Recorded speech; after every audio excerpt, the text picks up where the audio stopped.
the Rangers won on this deal. They absolutely. Vladimir Tarasenko is really a borrowed player. They're renting him. He is a great playoff player. The Rangers need a goal scorer in the playoffs. They've had problems putting the puck in the net. You saw it last year against Tampa. I think adding a piece, they need another player. Maybe they bring Mott back. That could happen. Yeah, that'd be nice. There is stories coming out that they've reached out to Ottawa and maybe working on a deal to send Mott back to the Rangers.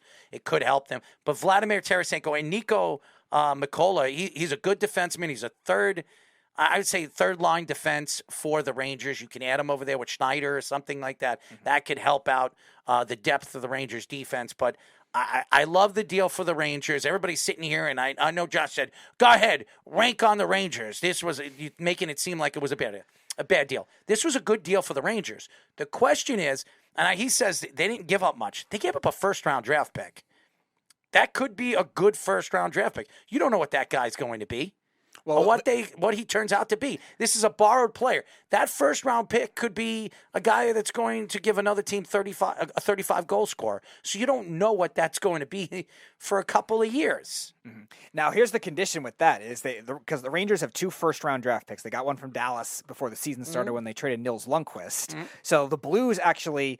The Rangers actually give the Blues whatever pick is later in the first round too. So doesn't matter. Being the Rangers, still a first round draft pick. No, I know. Being the Rangers and the Stars are both good teams right now. Obviously, the NHL playoffs is a crapshoot. They could both get knocked out early for all we know, for anything like that. But even so, and right now the Rangers are going to make the playoffs. Yeah, and so is Dallas. Dallas, I think, is first in their division right now by a pretty good margin, at least to be number 2, because them and Winnipeg are kind of running away with it. They're going to be a playoff team too. But again, NHL playoffs, anything could happen. But either way, that pick is going to be probably no later than 16 through 20 probably. Again, it doesn't matter.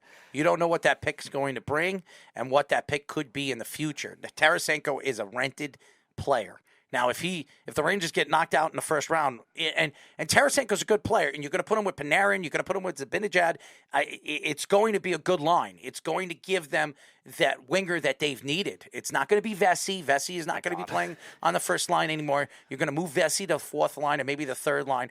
So now the Rangers have a good top 3 that is going to take this team into the playoffs and maybe make a run.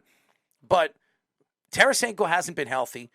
Really, for the last couple of years, he's been fighting health problems. He played in the All-Star game for the Blues because the Blues really had nobody this year playing well. Nobody on the Blues is playing well. Right. I mean, so Tarasenko has 10 goals and 29 points in 30-something games. He makes the All-Star team.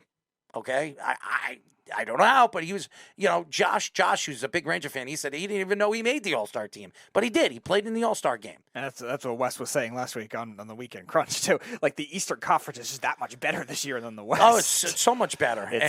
There's probably only 3 teams that can make the Cup in the West. You're going to see 3 teams in the Eastern Conference that are good that make the playoffs. Yeah. 3. Mm-hmm. And right now, it would be the Islanders, Buffalo. These are good teams. Mm-hmm. And Buffalo is another team that could definitely still make noise at this trade deadline, too. We've seen them linked to both Timo Meier and Patrick Kane. So it could go with them. Again, the Capitals and Penguins are in the spots right now, but the Capitals they only have this one game at hand on the Islanders right now, and they're only up by 3 points. So they could lose that spot very easily, too. And in the West, you really have it where there's only 3 good teams in the West right now that have played well. Vegas consistently, Dallas, and Winnipeg have been the only 3 teams really at the moment. Colorado still picking it up nicely and still could be good, and so could Minnesota, but they've been down this year for what they're supposed to be. And then Seattle's the other breakthrough in the West, but are we going to trust them in the playoffs? I don't know. It's crazy. There's so many things that could happen, and the trade deadline's not for another month. Mm-hmm. It's not until next month. So you have March. I think it's March 11th. I think it's March 3rd. Is it March 3rd? Yeah. It's a good almost month away. So there's a lot of things that could happen. You heard Lou Lamoriello come out and say that he is going to watch the next 6 to 7 games with the Islanders to decide if they're going to be buyers or sellers. They gave Horvat the contract because he's a part of their future. So is Barzell. But there's a lot of guys that might not be a part of the future for the New York Islanders.